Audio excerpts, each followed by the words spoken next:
you still have a full-time proper job like a lot of the guys, and trying to balance the two to bring yourself up to the level of the guys that are riding as pros. It's that extra couple of steps that you've got to take. So as a regular season, tell us how you structure your season around the racing and the full-time job and the family as well. Yeah, like, so for example, like, full-time Monday to Friday, I'm a roofer. So, I do that Monday to Friday, and then I'm motocross the weekends, and then I get home from work in the evenings.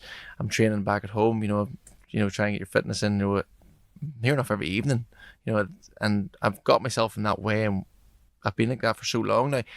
Even during when COVID was, when we were going through the COVID period, I struggled because I wasn't busy all the time. And then that was like a massive, it was basically just a dump of doing nothing. And I struggled sleeping. I struggled because I was never busy. So I was out training twice a day to try and make myself tired as such. Where now I'm flat out now with working and then doing this as well. So as soon as I finish here, I'm going straight back to work on Monday. Working to Friday, or I think I'm working to Saturday, and then leave for the TT on the 21st of May, and then I'm at home until the 13th of June, and then straight back to work, and as soon as I land home, so it's non-stop, and I wouldn't have it another way. I enjoy work. It keeps that normality in my life as well, and then you get to enjoy your dream as well. It's kind of nice having the both sides of it, isn't it? But for a lot of people that maybe don't follow the roads as closely, that are watching the podcast as they do, I find it fascinating that basically Lee Jackson, fastest plumber doing BSB and everything else, but it's BSB is a different way of life, isn't it, to the roads? This is a different level and a different kind of living, and the opportunities also aren't quite as abundant as they can be in BSB through the different classes. So having to make your name in the short space of time that you can without doing all the BSB rounds as well, and holding down the job and the relationship and everything that goes with it. For me, it's such a fine balancing act.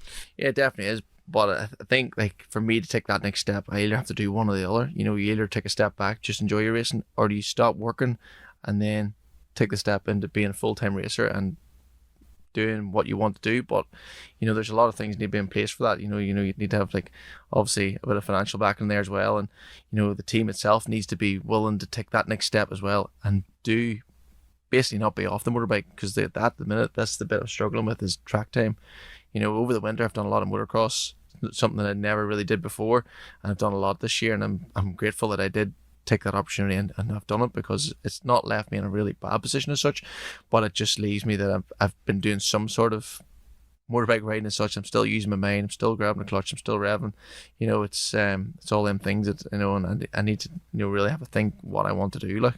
There's no substitute for bike time, is it, in anything that you do? It was I can't remember who I was talking to a couple of weeks back, and they were saying, footballers train with a football, rugby players train with a rugby ball. You need to train on a motorcycle. You can spend all the time in the gym in the world, but it doesn't make you bike fit. Like anybody, even in particular, any lifetime, lifestyle job, at the end of the day, if I brought you out roofing, if you were in and out of it every other weekend, but I'm doing it Monday to Friday, obviously I'm going to be better. And that is the same principle of racing a motorbike. If you're never off the thing, it becomes easy. You start to learn things that you never learned before, and then it becomes more natural. And that's the bit. Road racers don't get that bit, because we're only doing it here, there, and everywhere. Whereas you're not, BSB, you've 3 full days. Here, as such, you're obviously Tuesday, Thursday, Saturday. You get a day off, and then you go to the TT. And when you leave the TT, you're ready to go racing. That's when you're ready to go racing, because you've done 2 weeks of full riding, and you've nearly done a full year season in 2 weeks as such. And that as soon as I come home from the TT, I always feel I'm faster. Which it's the wrong way around, isn't it? Yeah. You kind of feel it should be that way at the start of the season, but the way that the season is set and the way that road racing is set, you're at your peak as it finishes. Yeah. It's you're most relaxed as such, because obviously the first night of practice is the TT is the most horrendous feeling in the whole wide world. You're so excited, but you are absolutely shitting your pants at the same time.